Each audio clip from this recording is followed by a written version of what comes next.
Well, I'd like to welcome everybody here tonight. Coming out, at least it's not below zero, and we don't have a lot of snow. It's melting. And welcome to this beautiful facility we have here, the Fountain Mills Event Center. And welcome to those that not from the borough of Scottdale, and all of our friends from Fayette County, and the rest of our friends from Westmoreland County. My name is Andy Pinsky, and I'm a councilman in the borough of Scottdale. And I've worked on a lot of different revitalizations and regionalizations and things that we were trying to develop to bring economic activity and economic progress to our beautiful borough of Scottdale. And to touch on that, 150 years ago, Thomas Scott with the Pennsylvania Railroad developed a spur that actually created the borough of Scottdale. Prior to that, it was known as Fountain Mills.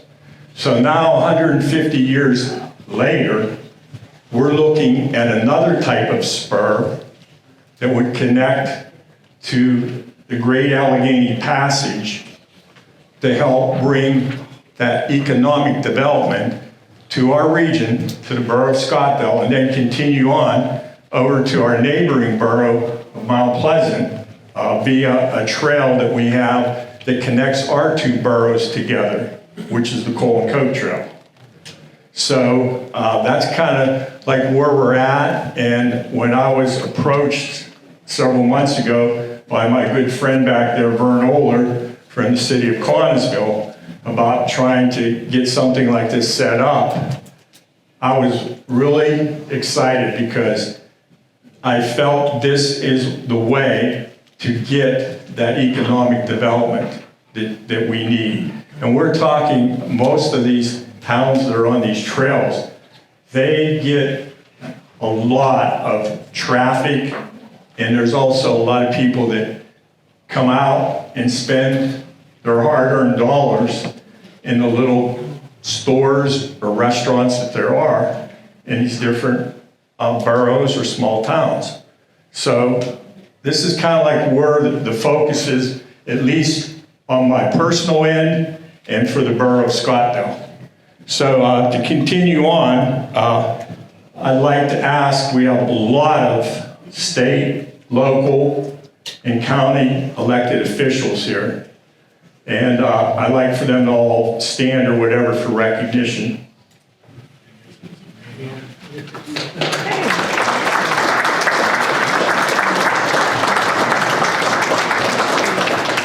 And thank you for coming out, okay, in support of this.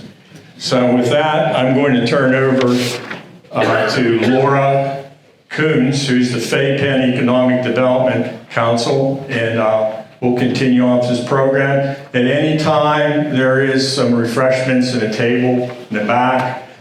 There's a men's room, a restroom, and then there's a ladies' room. And God forbid if there is an emergency, we have exits here, back there to exit in case we have to exit the building. So enjoy the rest of the presentation for this evening, and thank you again for coming out. Thank you. Thank you. Thank you, Andy. And it is a beautiful facility, and thanks for introducing and recognizing all the elected officials. We're pleased to be in Westmoreland County. We are the Certified Economic Development Organization for Fayette County. I just want to say we're not the government, right? Even though it says council, not that government's bad. But we are a nonprofit, a 501c3. I won't read our mission statement. It is over there. The short of it is, it's about economic revitalization. And as Andy mentioned, trails are so important to that. I was talking with, is it April? And about kind of, changing focus from community development to industrial development. Well, in Fayette County, we're trying to maybe change some of our previous focused solely on industrial development as far as Fayette Penn's concerned, more to community development. And we find we can't separate those two things. So our mission really, we've been around 35 years. We have a number of business parks. It kind of dawned on us like all those parks have trail connections or segments of trails. And so it's not just about recreation, it's about transportation. So with that, why are we here? We're involved in the project because we've been working for the last year, really on this, more than a year actually, to try and help bring more federal dollars into Fayette County for these kind of projects. So we had an opportunity to pursue a major Department of Transportation grant. It's raised. And we targeted a project in Connellsville, where you have a lot of friends. And your friend Vern Oler with the city said, hey, why aren't we connecting and thinking about connecting with Westmoreland County? So, great idea. And we decided that would be a great thing. It would be regionalism. So I want to introduce someone I've worked with a number of years. Fayette Penn has sponsored the grant application, and although that would be submitted through the city of Connellsville. But I had the pleasure during my career in northern West Virginia working with historic preservation, revitalization, to work with an exceptional landscape architect and planner, Ken Riemenschneider. Ken is the person we brought into Fayette County, but it happened as a fluke because he happens to like trails. So when I ran into him at a friend's 80th birthday party in Indianapolis a couple of years ago, he said, what are you doing now, Laura? I said, I'm working in Fayette County. He said, oh my gosh, I want to come out and ride the Gap, Brian. That was, something on his list. So I said, okay, come on, it's October, it's beautiful. So he came out, fall 2022, had a lovely dinner in Perryopolis on a rainy night, but he took the train from Connellsville to Cumberland and rode back. So these are opportunities that we don't have just everywhere.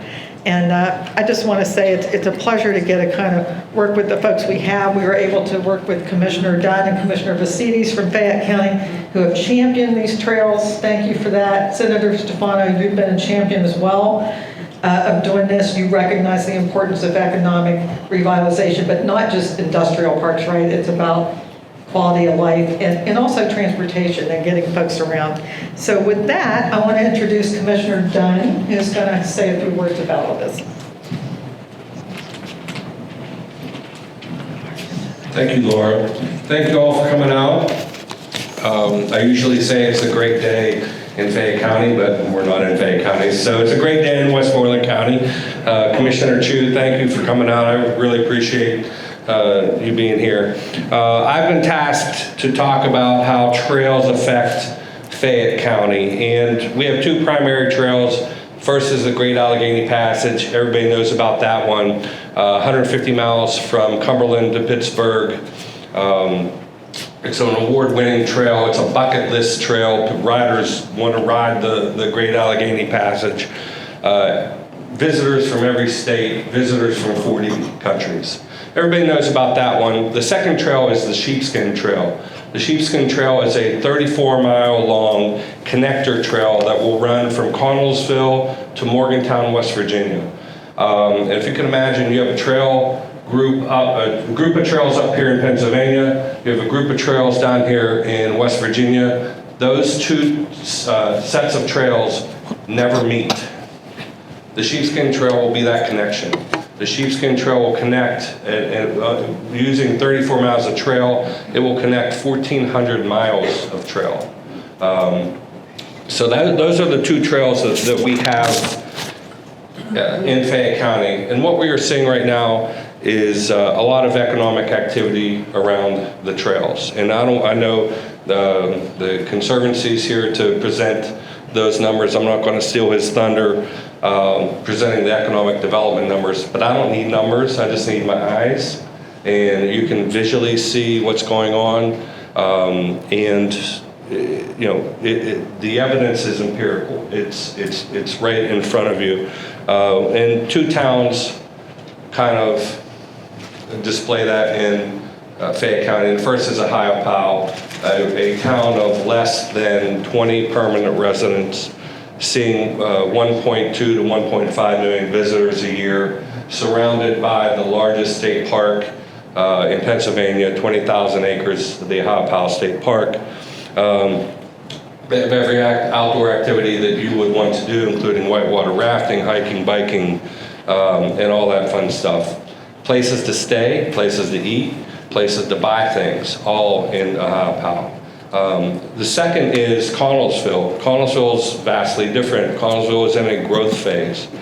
So what we see now in Connellsville is private development. And I say private, I want to use that word, that private development is, the government isn't doing this. These are private people spurring economic development, investing in buildings, buying property, opening businesses, and leaving places for people to buy and build homes. And so we are seeing that economic activity right now in Connellsville. And it's not just tourism. We are seeing businesses outside of the tourism realm come to Connellsville. Excella Health just opened up a new facility. Armstrong just opened up a new facility. All in the city of Connellsville. They want to be positioned to take advantage of the growth that's going to happen in Connellsville. The other is, and I know Laura mentioned quality of life. Every time we go out and talk to a business about attracting them to Fayette County, one of the questions that they always ask is, tell us about the quality of life in Fayette County. And I'm like, if you are into outdoor activities, you're at the right place. And I tell them everything you can do in Fayette County. And they're kind of blown away because, that's not on a piece of paper that they read. That wasn't something that they read before this meeting. And so we're able to use that to try to attract new businesses and to see businesses expand here. The other thing is, under quality of life, is we can promote fitness and we can promote healthy lifestyles. And the example of that is the Sheepskin Trail in South Union Township, which is 2.6 miles long, doesn't connect on the north end to anything, doesn't connect to the south end on anything. 2.6 miles of trail. In the summertime, they will see 2,000 users per day. And those are people out there hiking or walking and riding their bike to get healthy. So we're seeing that right now in Fayette County. The third thing is active transportation. We are applying for a grant with the United States Department of Transportation. So that's what they want to see. They want to see that we're creating transportation corridors. And that was one of the things when we went through the debriefing. They said, you need to connect to more places. And that's not just physical places like we're proposing that we connect from Connellsville to Scottdale, but it's also connecting business parks. It's connecting educational opportunities. It's connecting community facilities like parks and playgrounds and ball fields. And it's all these things that can be along these trails where you can ride a bike now to these facilities. So those are the things that we're trying to do. And let me end by saying that in Fayette County specifically and in the Laurel Highlands in general, we have a lot of tourism assets that we are very good at promoting thanks to our partners that go Laurel Highlands. And she's going to speak later. I don't want to steal thunder there either.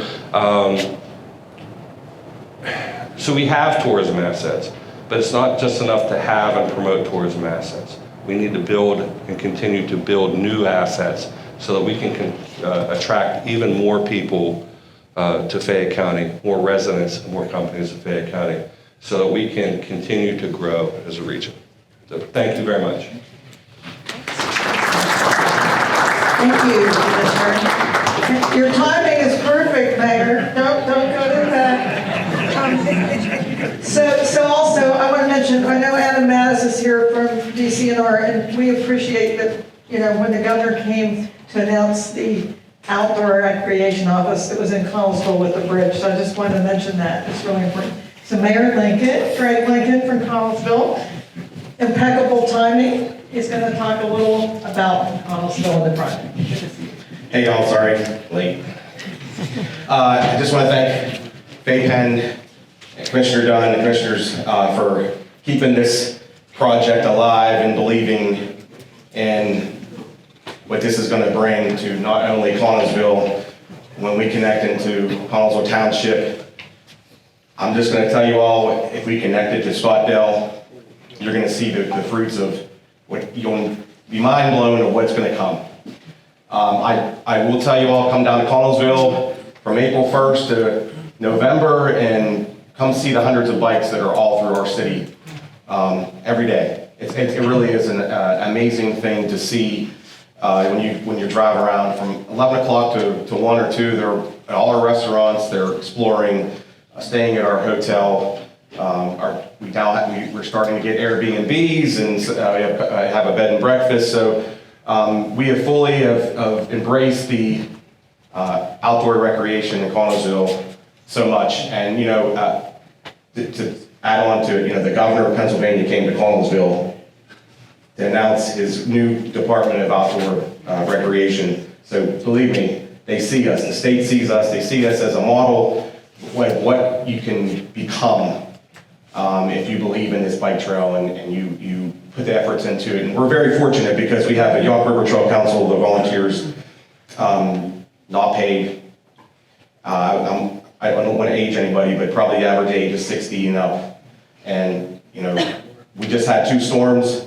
These individuals got out of bed, went up the bike trail and down the bike trail, and I don't know, 40, 50 trees that have fallen during this time, the last couple of weeks, and they take care of it.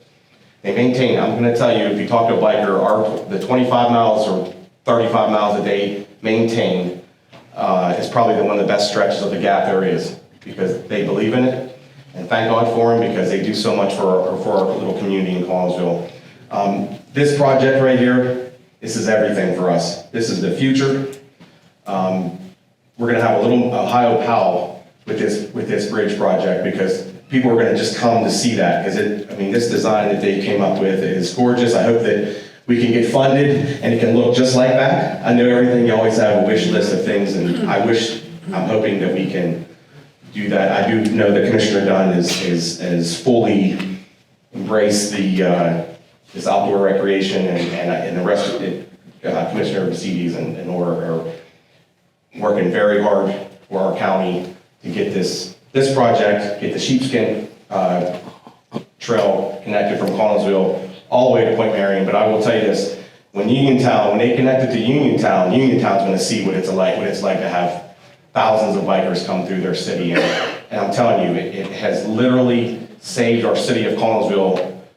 These bikers, they come, they spend money. Our restaurants have survived through COVID and anything else because these bikers are coming and they're staying. They're staying in our city. They're spending their money, and I'm just going to tell you, it's on a pipe dream. I see the owners of the Comfort Inn Hotel here tonight. And let me tell you, right now they're building a $5-6 million event center. It's under construction. Took about 4 years to get this lot, but they believe of what's going on in Connellsville. We have another developer here, Kevin. He has basically bought all the property along our bike trail in the city, and he's going to be putting a brewery and a restaurant and housing, and he has a whole list of things that he's invested in, and that's what you need. You need people to believe in what your mission is and attract them in, and hope that they invest their money into your community. And I'm going to tell you, believe in it. This bridge right here is just going to be everything to us. And I can't wait to just be able to go out onto it, because it's been closed forever. And no one's ever, unless you illegally sneak out there, you can't really get that view in. But that trestle is in thousands and thousands of pictures, wedding photos and senior photos, and everything, engagement photos. I performed a wedding underneath this trestle last summer.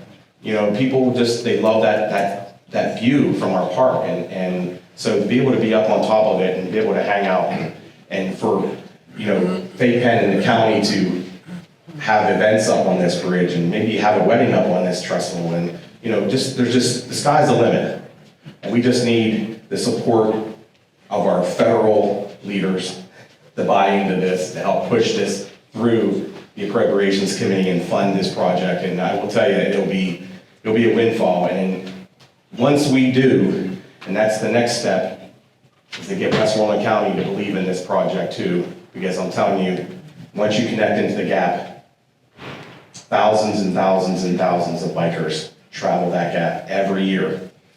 In 2019, they did a study, it was $121 million that was spent in the trail towns along the gap. It's now up to $140 million. So believe in it. Believe that this is true, that when you connect into this trail system, it'll be on you to reap the benefits of bringing these bikers in, but they love to explore, they love to travel. And I'm just so appreciative of the fact of the efforts that are going into this application to see this happen. So if you all ever want to come down, reach out to our city clerk, Vern Oler. I'm telling you, come during the day from April 1st on, and you can see it yourselves. You can talk to our restaurant owners, and they can just tell you what the bike trail and the outdoor recreation has done for our little community. And it's going to grow and grow and grow and grow as long as we keep it going. We got to keep investing in it. We got to keep maintaining it. And if you don't have like a group like the Upper River Chalk Council, and I've already told Uniontown, because they're working very hard in Uniontown on the sheepskin, but that group right there, that's who you need to talk to, because they can tell you what it takes to maintain a trail and to make sure that when the bikers come through, they're welcomed, they feel safe, the place is clean, and that group right there, man, they are an awesome group, and we would never be able to thank them ever for all the efforts that they do for our bike trail. I mean, they really are a dedicated group of individuals that I thank them every day what they do. So thank you. Thank you, Mayor. Great. So yeah, it can't happen without the trail councils and all that work. And I see some future recruits maybe for this region back here, I think, hopefully. But so we attended, and I know our friends Ann Nemenick with Go Laurel Highlands and Brian Perry with GAP. Brian's going to talk a little about, we want to talk a little about success of, these areas and the Great Allegheny Passage. Where's Brian? Oh, here we go. Come on up. We were at this regional event in Pittsburgh recently, right? It was the Industrial Heartlands Trails Coalition. And Brian gave a great presentation there, as did Ann. I know Ann talked about craft beer a lot. I think we should have some of that. But one thing that I was struck by was we're missing something like 40 miles of completed trail to connect to 4,000 miles of trail, right, in that region, and around the country. So that's something to think about. But anyway, Brian, thank you for being here. Yes, thank you, Laura. Thanks, everybody. Trails, as you know, are the best ones. The best trails are local. They are envisioned locally. They are designed locally. They are maintained locally. And they are used by you. They're used by local folks who are out walking dogs or taking their grandkids for a walk or out for a Sunday spin or grabbing a fishing pole and finding the best spot away from everyone else's best spot. And the Gap is no exception, and between Connellsville and the city of Pittsburgh line, there are no fewer than 6 local trail groups, including folks here in Connellsville that maintain wide swaths of the beautiful Great Allegheny Passage. So let me just say that the vast majority of users of the Great Allegheny Passage are not overnighters coming in from somewhere else. They're folks like us. They live in Fayette and Westmoreland and Allegheny and Somerset counties. Probably 85% of our users are out for day trips, walks, runs, strollers, and dogs. The Great Allegheny Passage is yours, right? And it's especially yours because you are the ones maintaining it if you're involved with a trail group.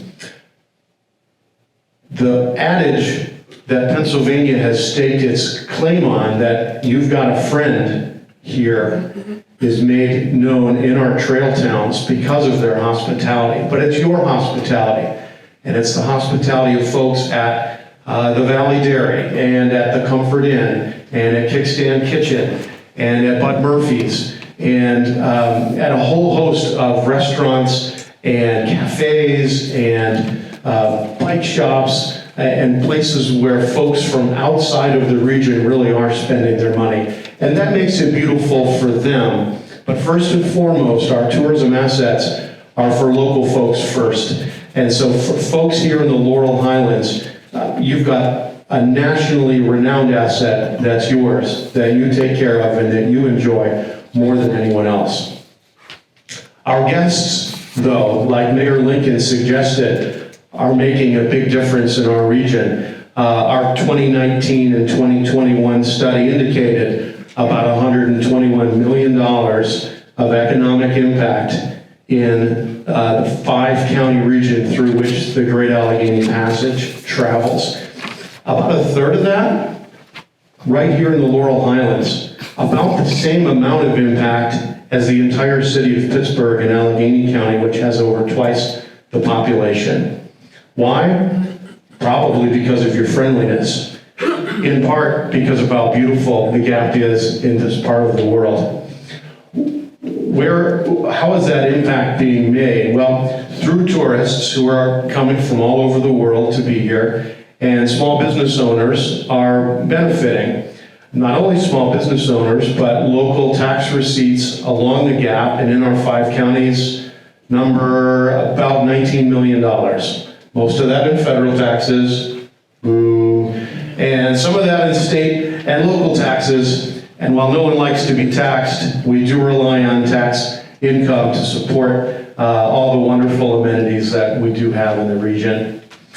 I wanted to remind folks who might be skeptical about trails that at least along the Great Allegheny Passage, our 2021 study noted that the home values in a very thin space within a quarter mile of the Great Allegheny Passage and census tracts within a quarter mile, home prices and home values increased about 13% between 2009 and 2019. That's just about double the rate of home price and home value increases between Maryland and Pennsylvania overall. And that's in space here in southwestern PA that has lost population during that same time. Trails make a difference because people want to live near trails. Trails make a difference because we can show hospitality to those who are interested in spending money in our region. One more thing about Connellsville, of all of our trail towns, they showed the largest increase in home values over that same 10-year period, even higher than Pittsburgh. So something's going on in this part of the Laurel Highlands that's lovely and amazing.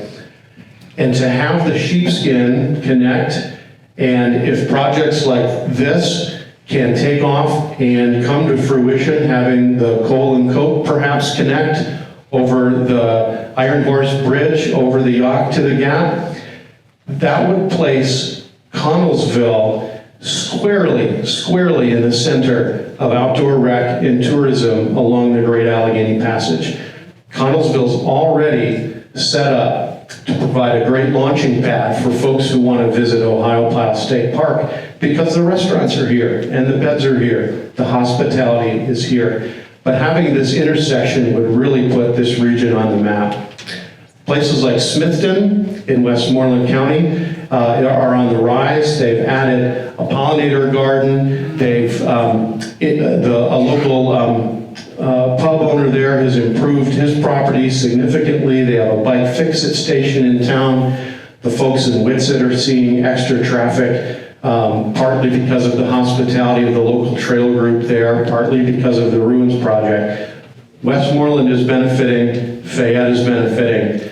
This is the heart of the Gap, and we're delighted to be supportive of new trail building and rehab along the way. Thanks for having me. Thank you. Thank you. So Ann, so our other friend who was kind to come up and share a little of her experience, Ann Nemenick with Go Laurel Highland. Most of you know Ann. Thank you, Ann. This is such a great gathering. Sometimes you don't get a group of commissioners together from 2 different counties. That's pretty cool. You have a senator among you. Some of you know each other that are sitting beside each other, and some of you probably don't know the people that are 2 or 3 rows behind you. But that's what a trail system can do. It unifies, it brings people together, and that's what our job is to be that storyteller. So I'm the executive director of Go Laurel Highlands. You've heard that bantered about a little bit this evening. So we are a destination marketing organization. DMO is our acronym. And what does that mean? So our charge is to market the tourism assets in 3 counties, Westmoreland, Fayette, and Somerset. The beauty of that is it's a 3-county region. You may not have falling water in Westmoreland County, but you're connected. You may not have Seven Springs Mountain Resort in Fayette County or Westmoreland County, but you're connected. That's what a 3-county destination marketing organization can do for you, but that's also what a linear trail system can do for you. You connect to Maryland, you can connect to Indiana County, you can connect to New York, you can connect all over through an outdoor recreational resource. And that, my friends, is dollars, significant dollars. Years ago, the Laurel Highlands underwent a study. Why do people come here? Well, you all know why you live here, but why do visitors come here? And there were 4 main reasons. Number 1 was classic amusements. What does that mean? That's Idlewild Park. Over 100 years old, multi-generational. People have come, bring their grandkids. It's an experience that folks want to share from one generation to the other. The other is health and wellness, and it's not Independence Health, it's not WVU in Uniontown. It's really mind and body and how that connects to nature and the wellness aspect of outdoor recreation. The third significant pillar that we have is history and culture. And it may be an historical society, but it also may be something historical like a railroad truss and the story that can be told to people. And the most significant reason that folks come, and I don't think it's any surprise to anybody in this room, is our outdoor recreational assets that we have. So what's great about this particular project, it ties 3 of those 4 pillars together. And that creates a lot of energy, a lot of enthusiasm, and a tremendous, tremendous opportunity, I think, for all of us. Just some statistics I think are important to note as well.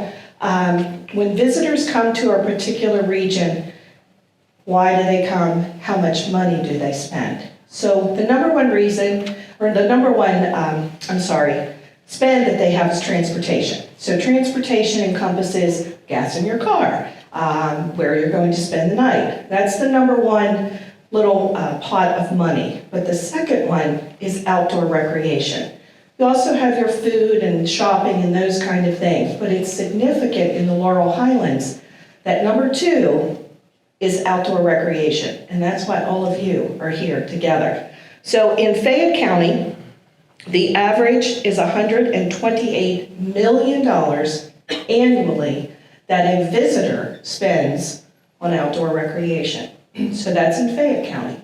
We're talking about making some connections here tonight. So in Westmoreland County, the average is $137 million, just a little bit more than Fayette, but you're catching up, so that's good. We play nice in the sandbox. Combine those 2. When you have that opportunity through a trail system to combine, you're looking at $265 million on an annual basis. That's a visitor. Now, Brian talked about the locals that utilize the trail. You guys spend money too. I'm talking visitor statistics. So being able to connect to a trail system like the Great Allegheny Passage, making the Colin Cove part of that web of trails. You have the Westmoreland Heritage Trail that is just being built mile by mile over on the Murraysville side. Westmoreland County becomes a destination for trail riders and trail seekers.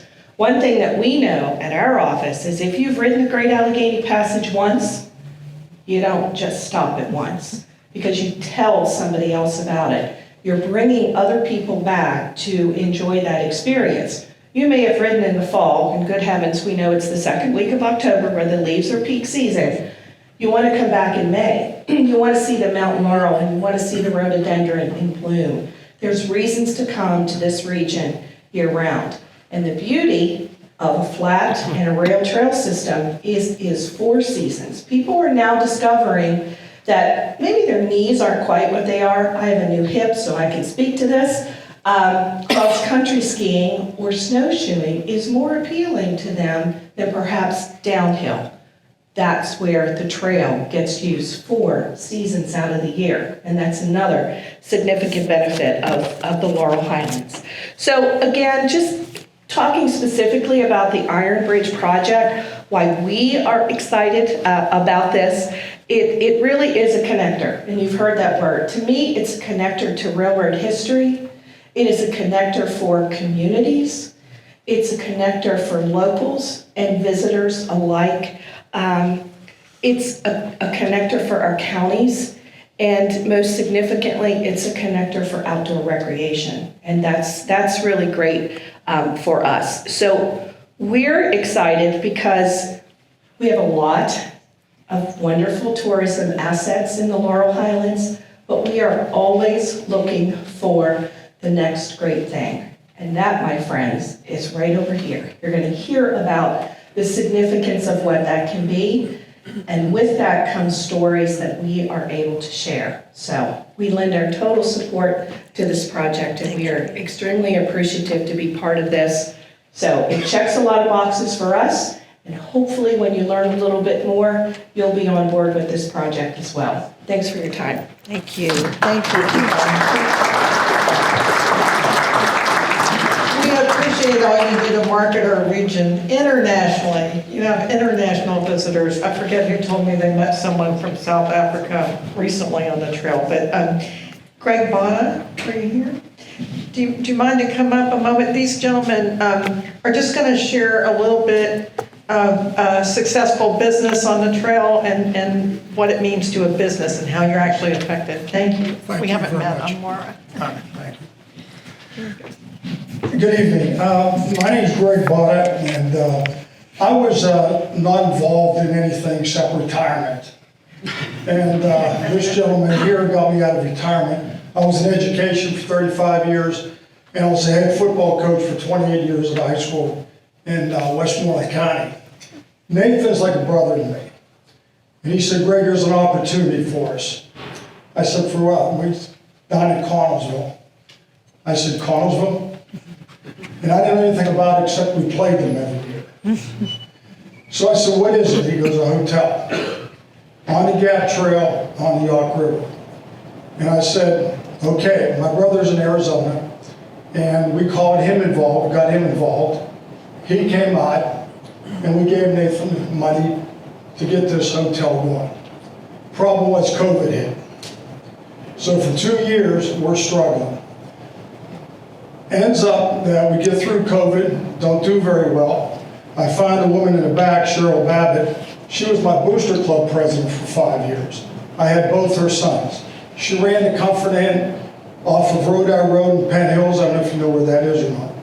She said, Greg, I need an opportunity. I need a change. Can I come out? For the right person to run that was important. We didn't do very well the first 3 or 4 years. But with the help of the mayor, with Vern, with the belief, and that kept being said over and over throughout this meeting, belief. Because a lot of people here are skeptical.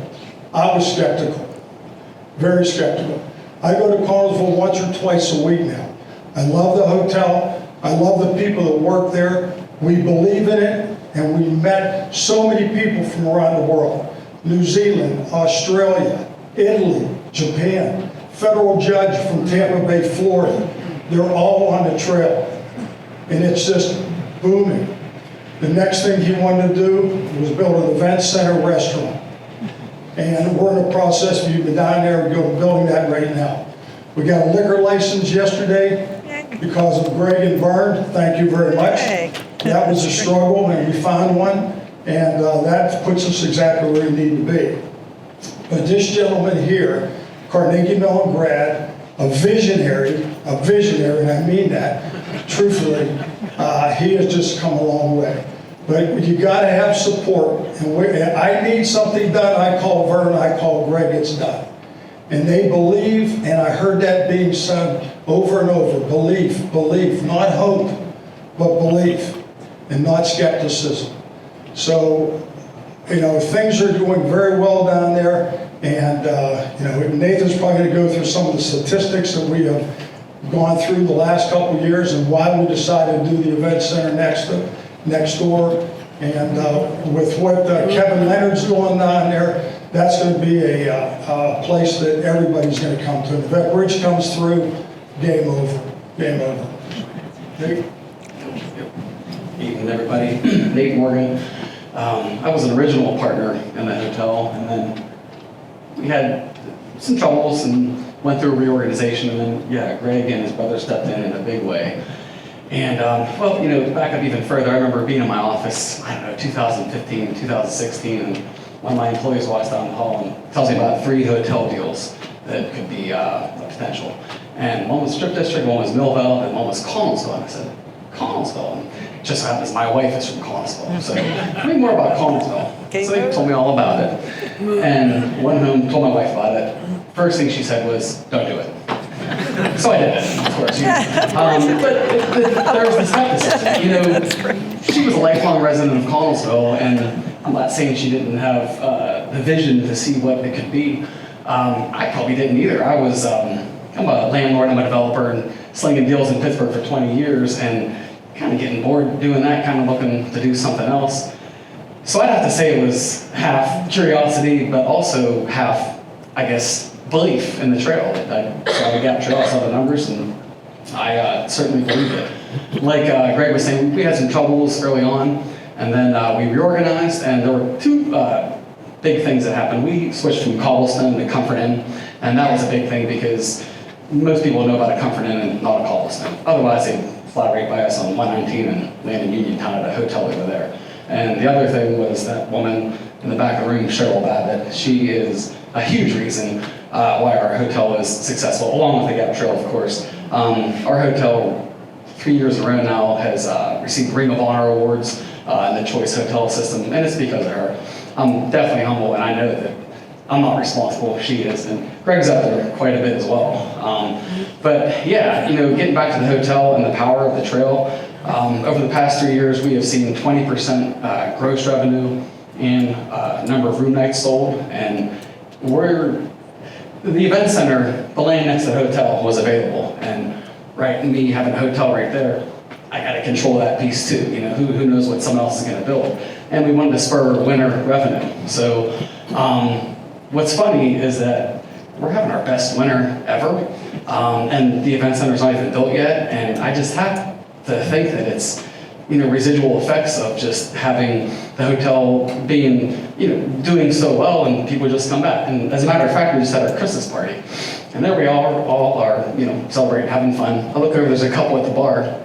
So I went over and started talking to them, and they were from Australia, and I couldn't get enough of their accent, so I sat there and talked with them for a while and drank with them. That was fun. But it just goes to show you not only the number of people, but the quality of people. All people are good. All people are wonderful, but these are very affluent people riding the trail. They're from Europe, and these people were here in December. They're not on the trail. They were actually going to Falling Water to look through the windows. You couldn't even get in Falling Water, so they came here to travel in the Lower Highlands area and experience some other things here, not just the trail. So I'm a total believer, 100%. So that's why we decided to double down on the land next door and build the event center. We have a pretty popular restaurant chain that's going to operate the restaurant in the event center. So we'll be announcing their name very soon. We're signing the papers very soon. And we actually just bought our 3rd asset in Connellsville, which will be a B&B. And it'll house another 30 to 40 people. So we realized that when we have events at the event center, those people are going to gobble up the hotel rooms, so we need somewhere else to put all our bikers. So right? So we tripled down, and very likely going to be quadrupling down with Kevin Leonard back there and on other developments in Connellsville as well. So I see the power of the trail of the Laurel Highlands. I'm a believer, and it's been nice. It's been great. So thank you, Nate. Thank you so much. So we just wanted to have someone share some success stories, and that's a great story, and that they are in the top 5, I think, performing, and they're top 3 now. And then 546. wow, of the Comfort Inns. That's amazing if you think about it for our region. So without further ado, although I do want to give a shout out to Robbie Matisik from Senator Casey's office. Thank you, Robbie, for being here. Ken, it's your show now. Let's see the slides. Where's this cord? Okay, there we go. Thank you, Laura. So, watch my keyboard here. So, welcome to Bridging Connellsville Transportation Alternatives into the Laurel Highlands with rail trails, bridge park, and urban loops. And so we're going to get into the details of that here in just a minute. Our subject tonight, and several of those before me have touched on this, is for us to better understand the economic impacts and health and well-being benefits of active living infrastructure, rail trails, urban loops. And I want to spend a moment with some data to kind of highlight why we are intent upon doing this project. Scottdale, I'm going to go through some population numbers here. Scottdale today, population is 84% of what it was in 1990.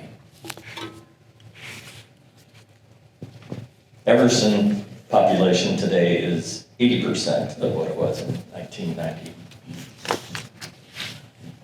Dunbar's is 77% of what it was in 1990.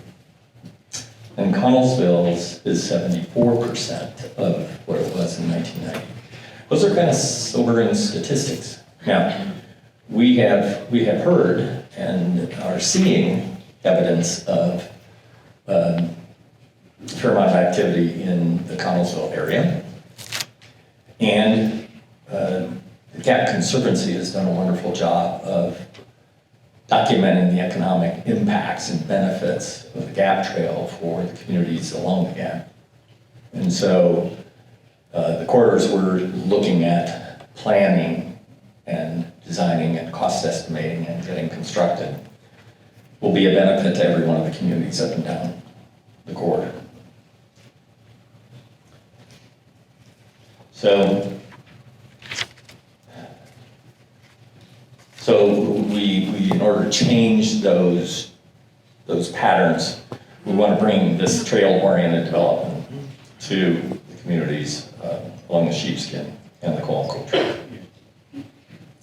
I would also say we actually have a bit of an expert in the crowd here tonight, and if you want to know more about these kind of planning efforts and how they impact communities, John Turak is the executive director. John, can you stand up and be recognized? Smart Growth Partnership with Penn State Extension. And he is really well versed in what happens when you do these kinds of improvements in a community. So feel free to talk with him later. And then prior to diving into the presentation itself, I want to take a moment to recognize the people, and Brent Perry mentioned this, the people who volunteer to get your trails designed and maintained. Because it's very hard work. There are a lot of challenges in the process of getting these trails on the ground so that you can use them and enjoy them. And the people who do that work need to be recognized here tonight because it is difficult. So I'd like people from the Yacht River Trail Council to just stand, those of you that are here. Hey. Thank you for all the good work you do.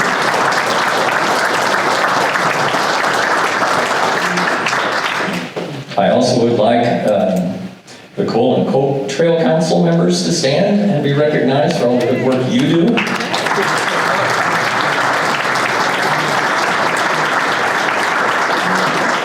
These guys started on their trail, which is 5 miles long. They started on their trail 10 years after the Sheepskin Trail got started. And you finished in what year? 2007. 2007. So they were on a fast track and really did a wonderful job. And so kudos to those of you who volunteer to get these kind of facilities built into your community. And I do want to reiterate that we're here to talk about making a connection to the gap from Scottdale, but I do need to temper that discussion with, we haven't done the planning, we haven't done the cost estimating, we have to confirm which corridor is going to work, and we have no idea what that timeline will be until we get further down the road, so we can't make any predictions on when that will happen. But we do know that it is critically important for that connection to be made. Okay, let's get into the presentation. So what is RAISE? RAISE, the RAISE grant from the U.S. Department of Transportation. Those letters stand for Rebuilding American Infrastructure with Sustainability and Equity. So, in order to make a grant application, you need to think about sustainability. How many people in the Connellsville region and Uniontown region will use these trails if USDOT gives us the money to build them, plan them, design them, and build them? How many people will use those trails to commute to work? That's one of the things they want to know, so we have to make a prediction on that in terms of making our grant application. Equity component says, are you serving areas of persistent poverty? And so the census tracts that the federal government has tracks poverty across the United States. And so we need to think about how can we serve those communities and how can we help those people who may only have one car, but they may have 2 jobs and they need to figure out how to get to work. And so looking at ways that we can help them do a mode shift and bike commute to work or bike commute to a bus stop and get on the bus and go to work. And so that's part of what we look at in the grant application. The grant applications opened in November of 2023. Planning grants can be had up to $5 million. We're not going for that much money, but those kind of planning grants are for, like a Chicago bus transit system planning grant. But anyway, they are approved up to $5 million. The grant that we will be submitting will be due the 28th of February, and awards will be handed out in June of 2024. And in construction funding would be a follow-up grant. Typically, when you get the planning grant, you get the planning grant because the project has merit and they are intent on funding construction. And so you immediately follow the planning effort with another grant application to fund construction up to $25 million. So I want to chat just a little bit about the Great Allegheny Passage and its corridor and the opportunities along it. One of the reasons that we were kind of scratching our heads back in 2022 saying, why isn't Connellsville more of a destination along the Great Allegheny Passage? And one of the reasons we were asking that question is because you have an Amtrak station in Pittsburgh, you have one in Connellsville, and you have one in Cumberland. So you can actually take your bicycle and get on the train and ride to Cumberland, get off with your bike and pedal back, spend the night in Connellsville. The next day you can get on the Amtrak and go to Pittsburgh with your bike and pedal back. And so we were having the conversation, how can we create more of a nationally recognized kind of nexus of gap tourism activity and get chatter among the recreational tourism magazines and clubs talking about, you gotta go, have you been to Connellsville? You gotta go. And so part of what we're doing is proposing a tourism district in downtown Connellsville. And then the other thing that we're doing is repurposing the bridge to create a destination that will get the kind of press that gets people to think about, gee, I was on the Gap, but that wasn't there when I was there last time. We need to go see that. So that's part of what we're attempting to do.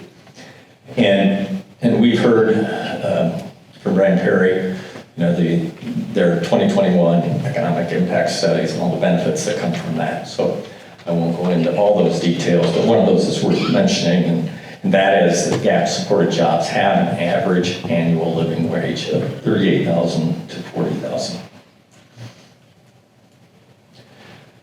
I also think it's important to look at another aspect of that study, and that is the impact zone from the GAP. And you can see it's not, the impacts are not just on the trail. They extend beyond the trail, and that's because people who have jobs that are related to trail traffic live somewhere else in the county, and so that impact gets spread out.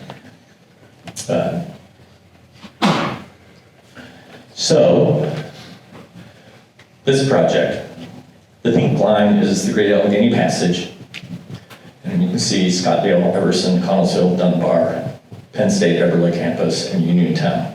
What we will be studying in this planning grant is routes, a new route from Scottdale through Everson and down to Connellsville, connecting into the Iron Horse Bridge. And then also studying the sheepskin heading south from the Gap down to the Penn State Everly campus.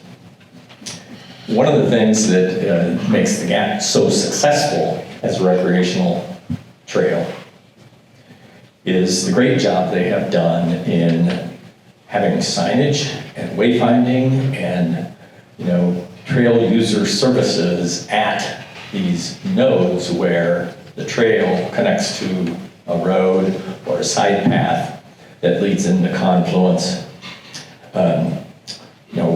Any of the communities along the Great Allegheny Passage, and it actually promotes people on the trail to expand their experience. And most people who do recreational tourism, they like riding their bikes, and there's also backpackers. They like hiking the trail, but they're also out for experiences and new things that they can share with their friends and they can come home and tell their friends about.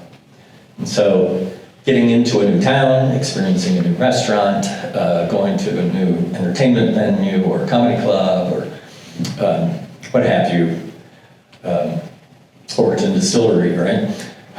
Those are all experiences that they are looking for and willing to spend money to enjoy. And so the wayfinding and signage along these corridors are going to be very important, and that's going to be part of what we'll be studying is how do you brand that wayfinding and signage for the Coal and Coke, and how do you brand that for the sheepskin, and how do you make that work to get people off of the trail and into the communities and spending some of their money there. So let's talk a little bit about downtown Connellsville and Connellsville Township. You can all see the Allegheny River. And if you look at the center left side of this map, you see a series of concentric rings, and that's where Iron Horse Bridge connects with the Gap. And again, the pink line is the Gap going through downtown Connellsville. We do have, you can see the kind of orange shaded area in the downtown region where there are 4 more of those concentric rings. Those are intersections of the Gap trail with complete streets improvements. And so I'll talk a little bit more about what Complete Streets is here in a minute.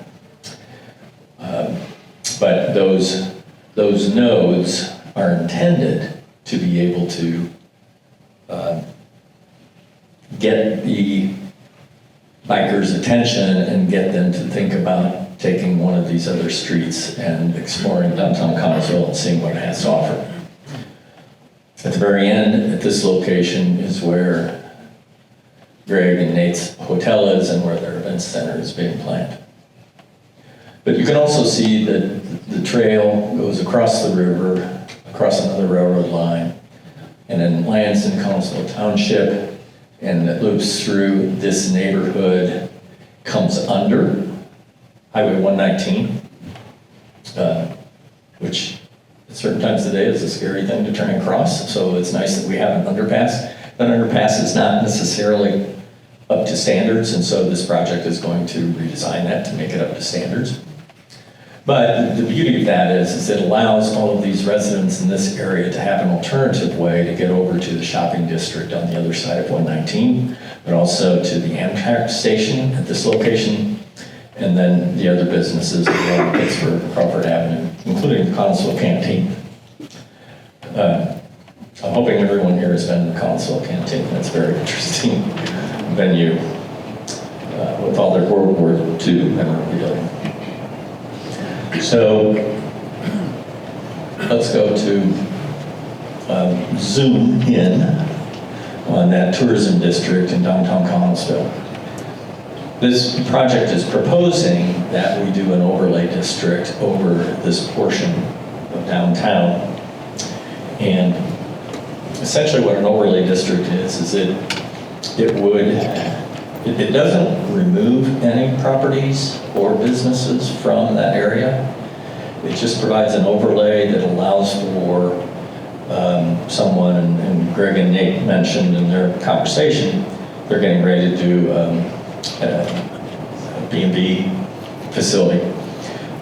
The overlay allows you to, if your underlying zoning has this particular use, if you're going to do a use that is oriented toward supporting trail users, whether it's personal services, lodging, dining, entertainment,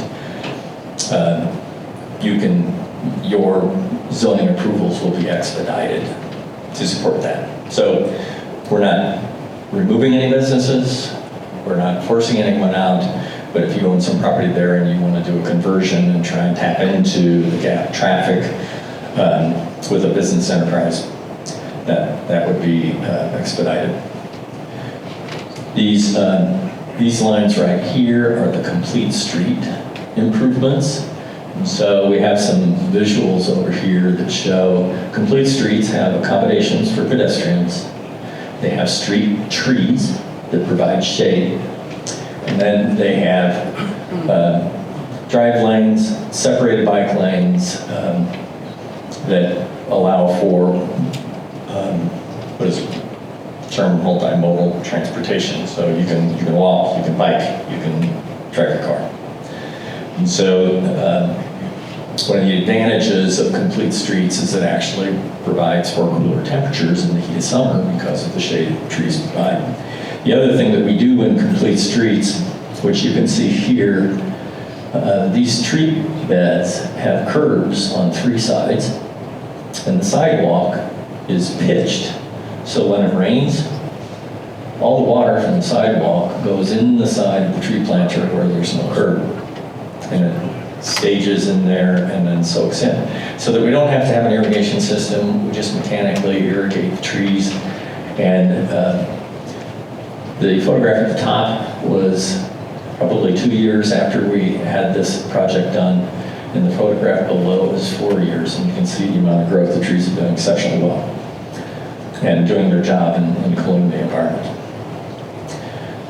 Another important aspect of this is the 3rd Street going through downtown Connellsville currently has a fully separated bike lane.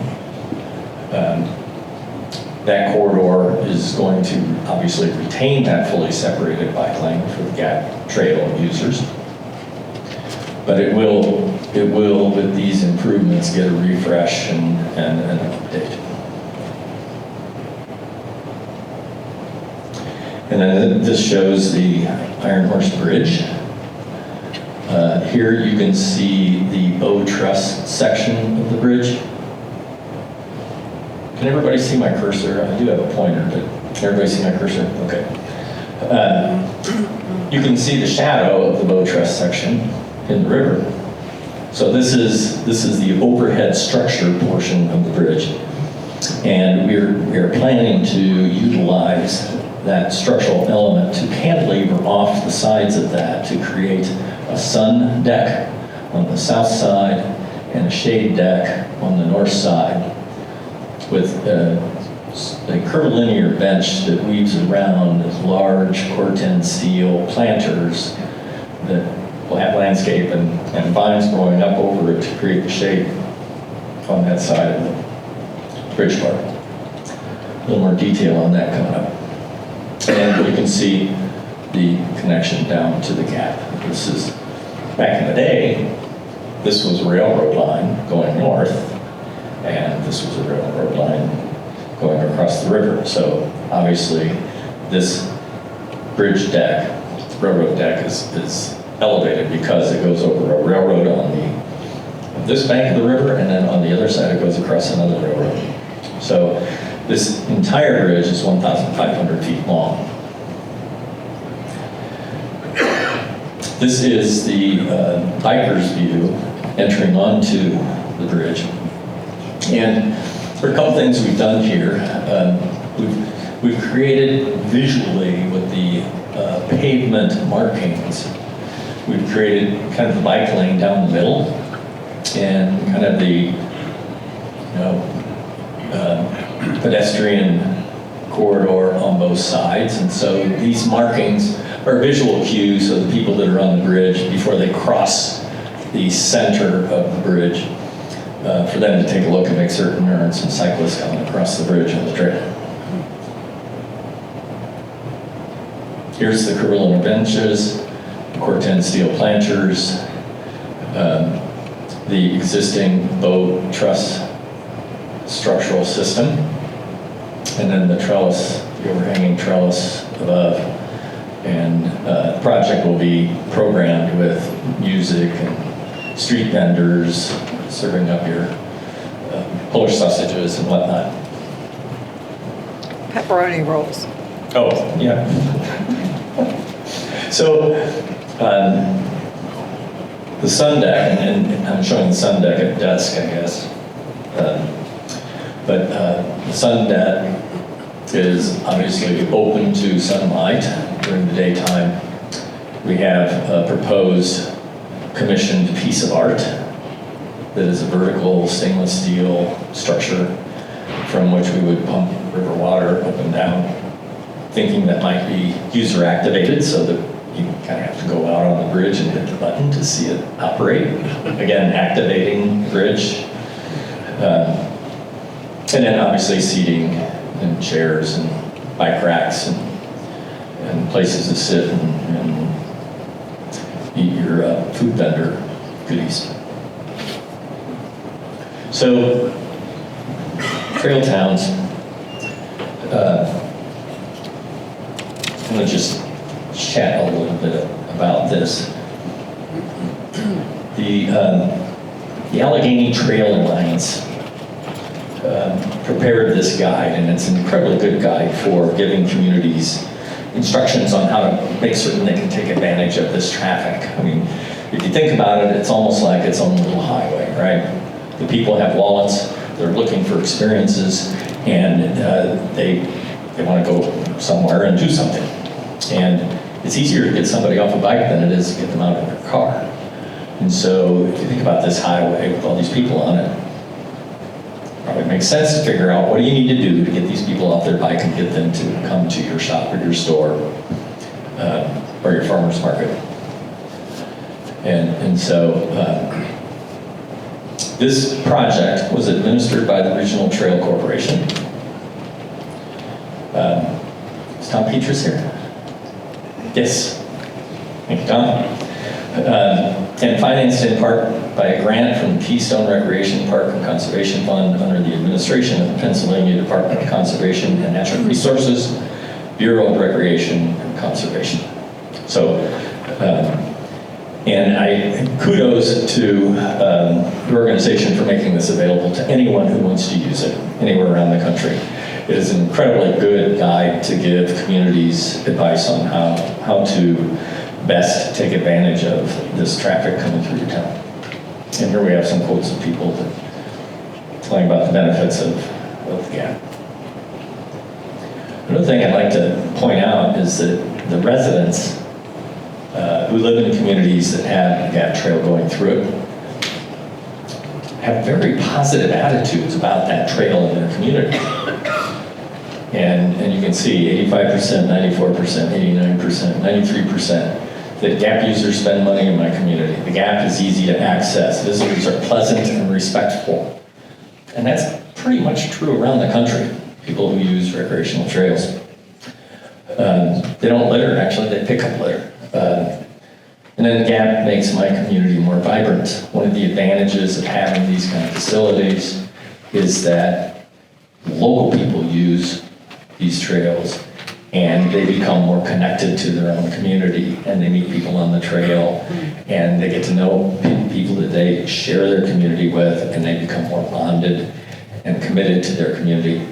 And so it is a tool to, as Scott Dunn was saying, it's a tool to attract talent when you're trying to get a business to move to your community and ask you, what are your quality of life amenities? Trails are way up on the list. But it's also a tool for retaining that talent once they move to your community, because they become more connected to your community because they're out in the community and enjoying it and meeting other people.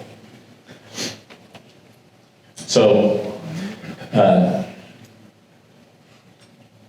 not going to go into the economic impact information at the bottom because we've been through that earlier this evening, but I will just talk about some of the things we're going to do in the planning of this project. And so obviously we want to look at how to get the Coal and Coke Trail extended up into Scottdale and connect to the existing Coal and Coke Trail going up to Mount Pleasant. And then we want to look at how can we route the urban loop to connect to businesses and potential business sites within the communities. And as our boards say, and as I mentioned earlier, we haven't done the planning. These are just conceptual. We need to have meetings with you all in Scottdale and Everson and Connellsville and Dunbar in order to get the local advice and input. And it's actually a requirement in the grant that we get your input in order to put together this plan. And when we do that, the plan seems to have more merit and traction, and things that we plan for get done. And people buy historic buildings and they fix them up and they lease them to a new business, or they start their own business, and it becomes a catalyst for activity within the community. One of the things I'd like to say, and this came out of the 2021 Economic Impact Report, is that trail-oriented businesses in your community do not get even half of their business from trail users, the out-of-town trail users. They get more of their business from local people than they do from out-of-town people. Now, it's almost half and half. It's kind of neck and neck. But that's an interesting thing to understand, because, so what does that mean? What that means is the people in your own community really enjoy having these new business enterprises in your community, because it gives you something else to do, and something to do with your friends, and something to do with your family when they come in for Easter or Christmas. So there's a benefit to the local community for the businesses that you get when you do this right, and you follow the Trail Towns Guide, and you attract these trail users into your community. Again, showing the same thing in Dunbar. We have the Sheepskin Trail coming down into Dunbar. Plans are underway to extend that further south, and our project will extend that planning down to the Fayette Everly campus, Penn State. Penn State. But anyway, But we're showing, again, a conceptual loop going through Dunbar, so that you could hop off the sheepskin and come into the town, go to their wonderful museum. If you haven't been there, you need to go check that out. And then get back on the trail and head on further south. And so with that, we are open for questions, and we will answer everything we can. But until we get the planning done, I'm just going to reiterate, until we get the planning done and the designs done, the cost estimating done, we at this time don't have any predictions on how soon things might happen, but we can predict that certain aspects of this will happen before others. And so we're relatively optimistic that, getting started on Bridge Park is an earlier goal. And having that destination where Colin Cove ties into Great Allegheny Passage in downtown Connellsville to create that excitement around the country within the recreational tourism world, to begin drawing those people to Connellsville to enjoy their vacation and spend some money. Yes? How many Ann? miles for the Colin Cove extension are in Westmoreland, and how many are in Fayette that need to be completed? I'll answer that more in a percentage than miles. It's going to be 95% in Fayette County. Yeah. Yes. And we have, so I will say that there's been good work done. The forging alignments report that was done in 2018 identified 3 different corridors to get from Connellsville up to Scottdale. And so obviously this is a reference document that we will be using. One of the things that we like about that having been done is that when they review the grant application, they want to know that, okay, is this a brand new idea, or have you been thinking about this a while? Have you done any planning already? And we can say, yes, some good planning has already been done. There was an earlier version of this. This took it to more detail. And so that is very good in terms of the grant application. Any other questions? Yes? I was curious on the bridge design, if you'd incorporated any like green infrastructure, like solar for the lighting or any sort of... Boy, am I glad you asked that question. So, Kimley Horn, my firm, has a rather large solar engineering division. And so we have already calculated that the top of the bow truss section of the bridge will give us enough energy to power everything that we're planning on doing on the bridge and the fountain, with some electricity to spare. And so you have net metering here in Pennsylvania. So we're hoping to send that to the grid and get some of that back. We also are planning at trailheads to have EV charging stations that have solar arrays, again, off the grid. And then we are also hoping to work with the local manufacturer here on having e-bikes at the trailheads. Yes? The grants are due by the end of February. So I assume that you have the grant already written at this point? We do have, I would say we have the grant 95% done. We are in the final review stage.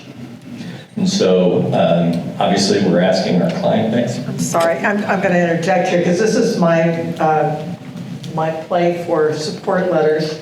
That is a part of this. And Lori Scott of our staff here who helped coordinate this and got a lot of you here. Thank you, Lori. Lori's our business and community development coordinator. I think last submission we had, 60-some support letters. The more the better. So if you're supportive, Lori S. at faypenn.org.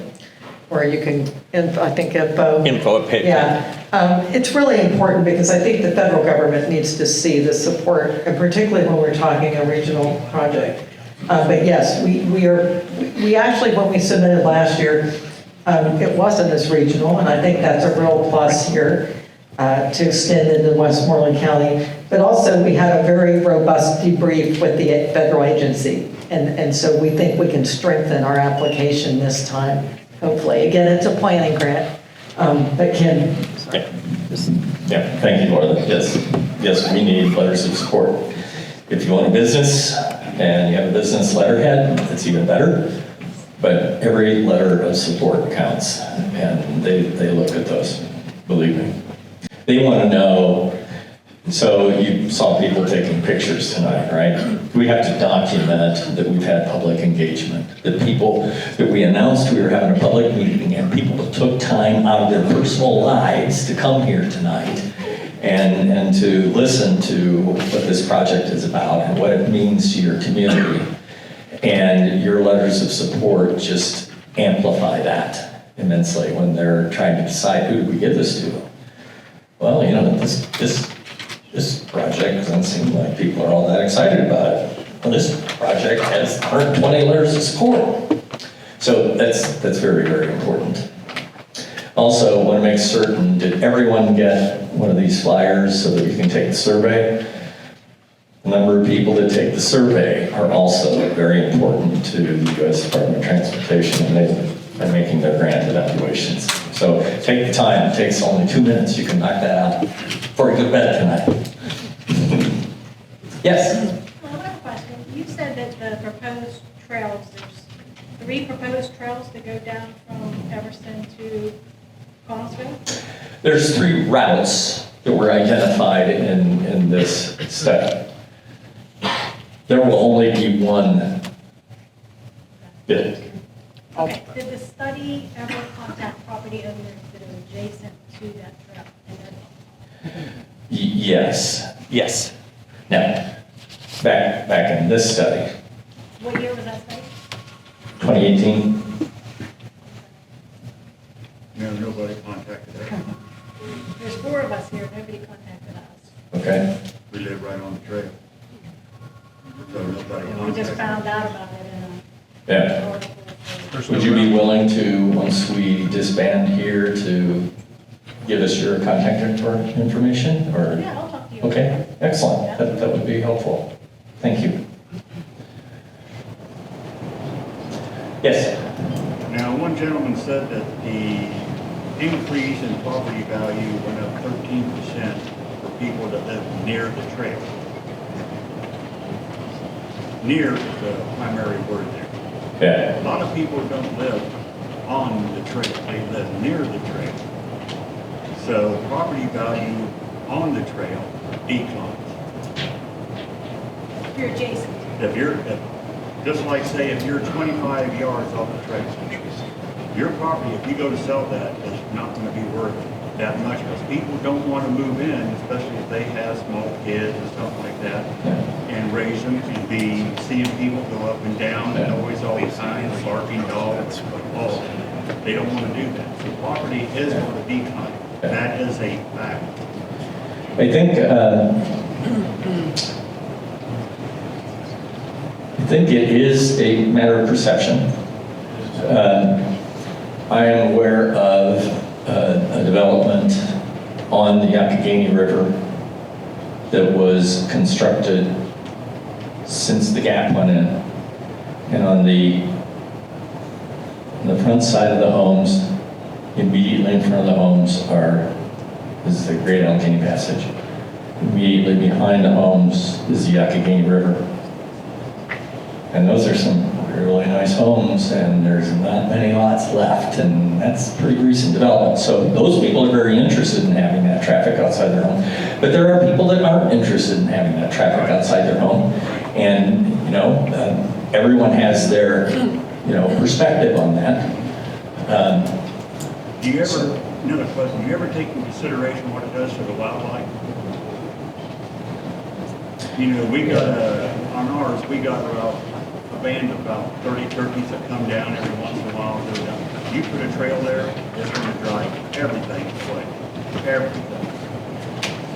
Well, we've done, yes, Alex, would you like to comment?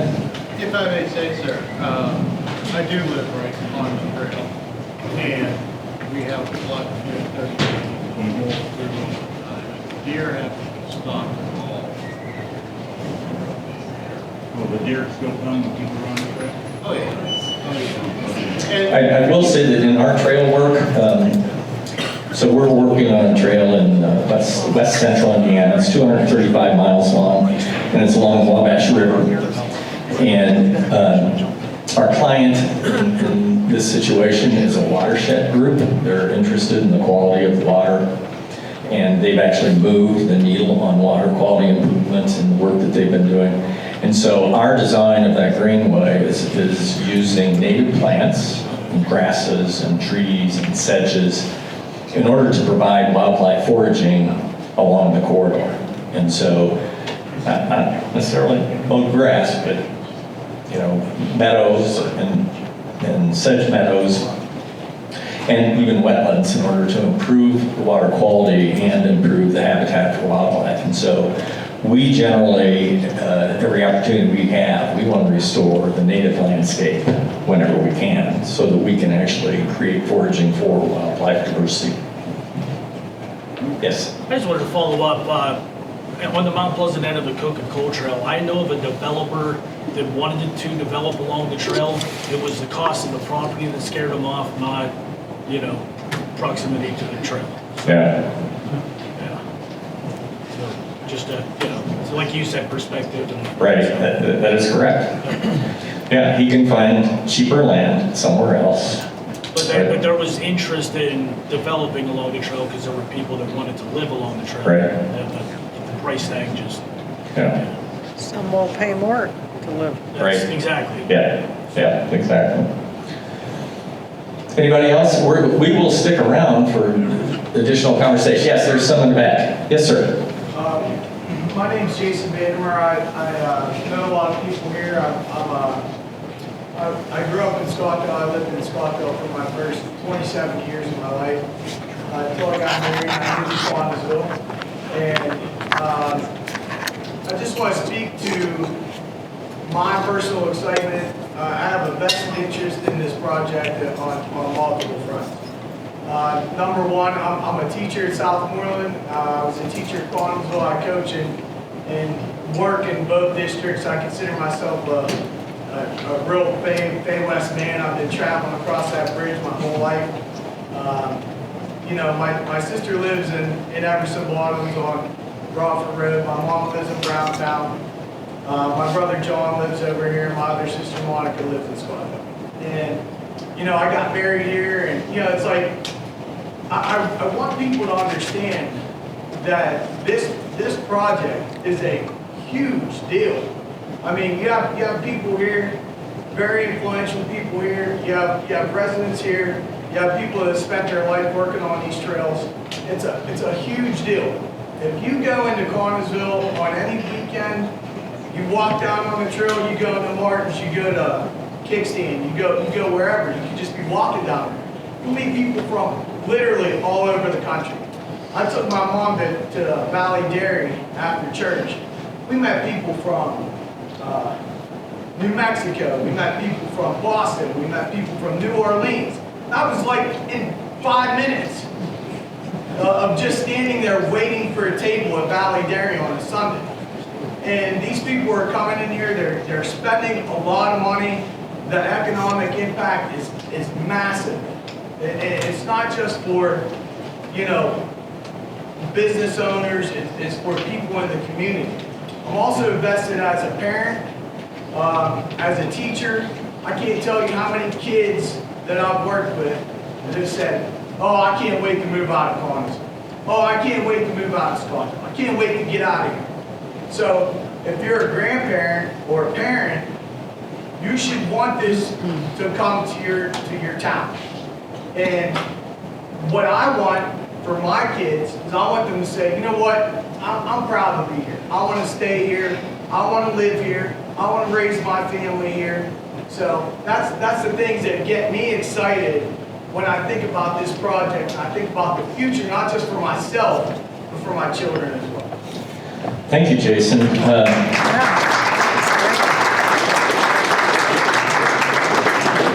We were talking to a gentleman over the last 2 days, and he was sharing with me how much he enjoyed riding the trails with his kids, beginning with them sitting in a bucket behind him on his back when they were that young, and then when they got old enough to ride their own bikes, riding with them. Now he has grandkids that are doing the same, and he was just so excited about that. So one of the things we try to do is to give you all and your family members experiences in your community that stick with you. So that when they, say they go to college and they move away, and then they get ready to have a family, we'd like them to come home and raise their family because of those experiences. Sorry. I get emotional. Anyway, Mr. Drack. So there was a question earlier about what percentage of the Colton Cook Trail, 95% and 5%. We did a study, a plan for... Hey, John. Yeah. How about if you come up and take the microphone?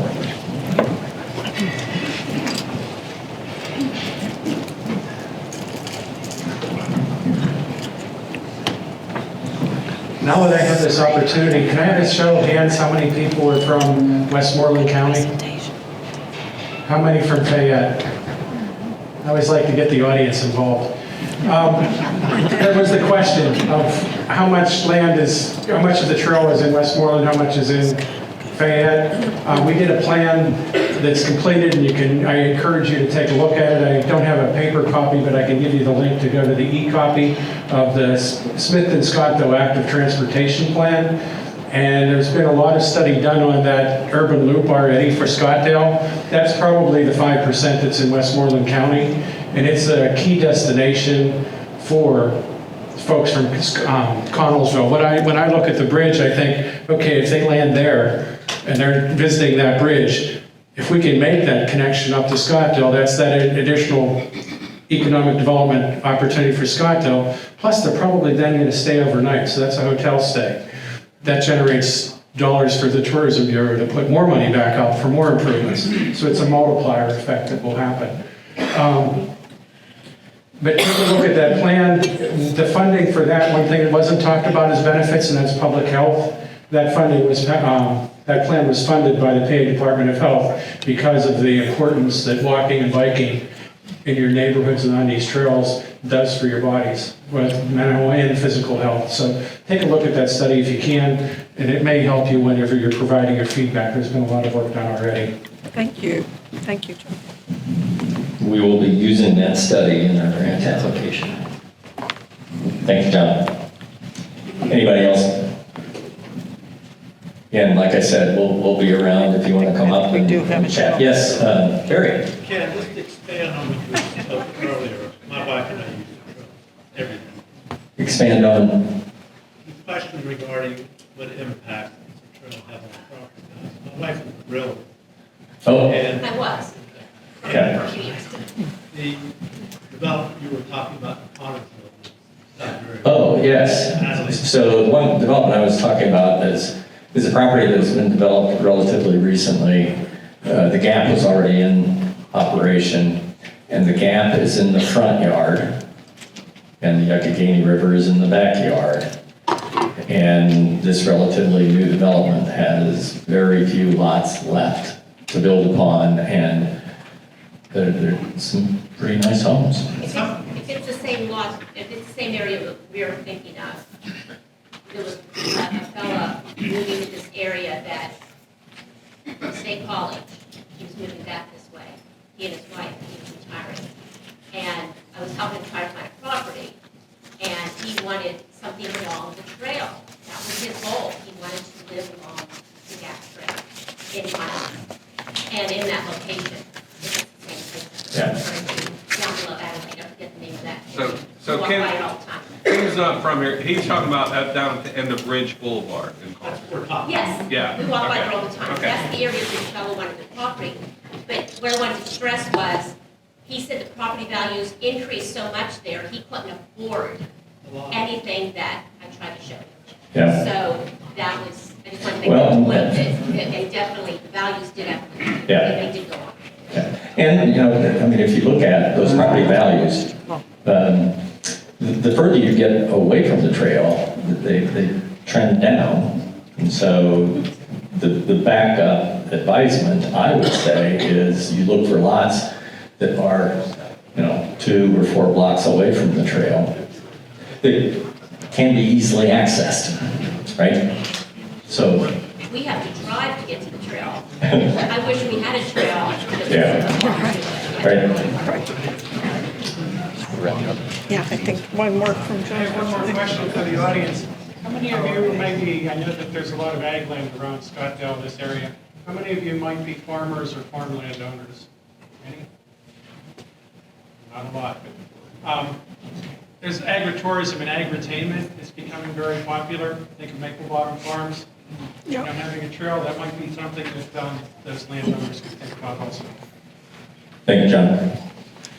Well, thank you, everyone, for coming. Do you want to say any closing? Well, yeah, just, and Commissioner Chu, thank you for welcoming us here to Westmoreland County. We really look forward to working with you all as a region. Everybody took time, you're all interested. Things like the wildlife impact, these are things we can look at if we get the grant and the planning. But anyway, I just want to personally thank everyone for their role, and particularly the folks who came out to speak and share their experiences with you. So thank you all so much, and we look forward to working with you. Have a good evening.